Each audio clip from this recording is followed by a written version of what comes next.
State-ni Sekretari Forum dan David Dewan Pono saya tolong saya asuki bini sini.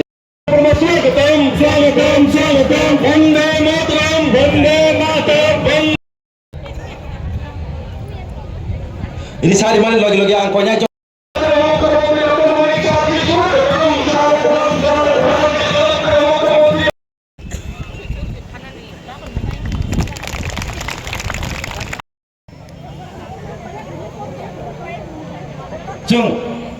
जों हारिनि साहिबो बरम लायाना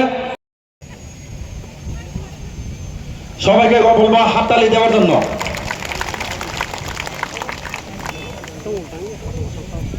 BJP জিন্দাবাদ জিন্দাবাদ।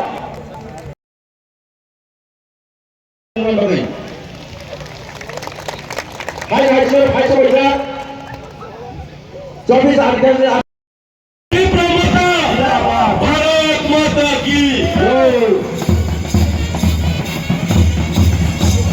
রাজ্যের প্রাক্তন উপমুখ্যমন্ত্রী জিষ্ণুদেব স্বাগতম।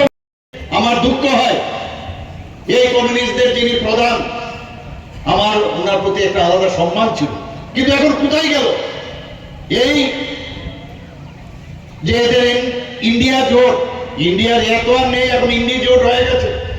এই ইন্ডিয়া জোটের এখন বলছে যে না আমরা এখন চিহ্ন কোথায় আমরা ভোট দেব এটা ইম্পর্টেন্ট না, এখন যেহেতু আগামী দিনে গণতন্ত্র থাকবে না, সংবিধান থাকবে না, এর জন্য আমরা একসাথে হয়েছি। বন্ধুগণ, সংবিধানের কথাই যদি আমরা বলি, আমাদের যিনি সংবিধানের প্রধান ছিলেন ডক্টর বি.আর. আম্বেদকর, উনি কোথাও বলেননি যে একই দেশে দুই বিধান, দুই প্রধান আর দুই নিশান থাকবে। তাহলে মাননীয় প্রধানমন্ত্রীজি 370 ধারা যখন বিলোপ করলো, তো উনি তো সংবিধান বাঁচিয়েছেন, কোথায় সংবিধান নষ্ট হবে? এক জায়গায় বলা হয়েছে যদি ডক্টর বি.আর. আম্বেদকর এখন নিজেও ফিরে আসেন আর উনি যদি চান সংবিধান পরিবর্তন করবে, সেটাও সম্ভব না। সংবিধান কোন সময় পরিবর্তন করা যায় না। আমরা দেখেছি গণতন্ত্র ইমার্জেন্সির সময় আমরা কি দেখতাম, আমাদের শুধু না যারা বিরোধী দল করেছে তারা না, তাদের নিজেদের দলেরও বহু লোককে জেলের মধ্যে পুরে রেখেছিল।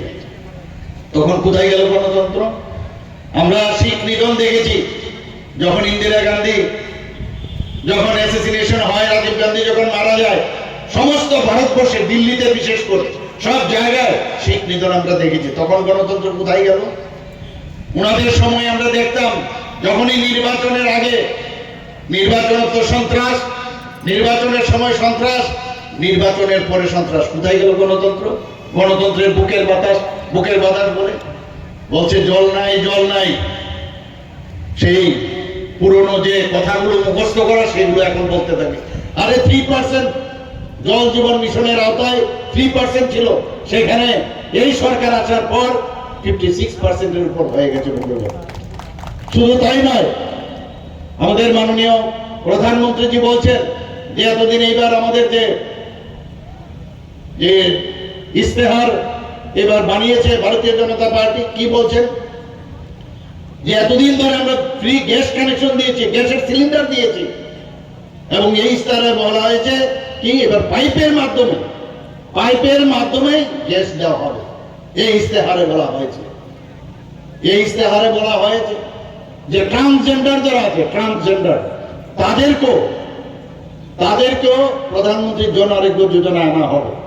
শুধু তাই নয় বন্ধুগণ, 70 বছরের ঊর্ধ্বে যারা আছেন ভারতবর্ষে তাদেরকে সবাইকে আগামী দিন প্রধানমন্ত্রীর জন আরোগ্য যোজনার যে আমাদের যে যোজনা